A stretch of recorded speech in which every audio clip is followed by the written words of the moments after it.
Hello दोस्तों। कुछ लोग हम में से ही स्पीच देने चाहते हैं, तो स्पीच के दौरान उसके पहले जब हम स्पीच को लिख रहे होते, जब मेन पॉइंट्स को हम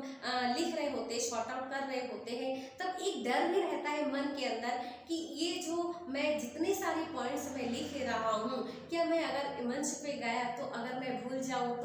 तो दोस्तों मैं एक चीज़ बताने वाली हूँ जो इसका यूज़ अगर आप करते तो डेफिनेटली स्पीच में आपको बहुत अच्छा हेल्प करेगा, और वो है कुबेर मुद्रा। हाँ दोस्तों, कुबेर मुद्रा जो है, अगर आप लेफ्ट हैंड से लिखते हैं, अगर आप लेफ्ट हैंड से स्पीच को तैयार कर रहे थे, तो आप राइट हैंड को इस तरह से तीनों उंगली को इस तरह से कीजिएगा।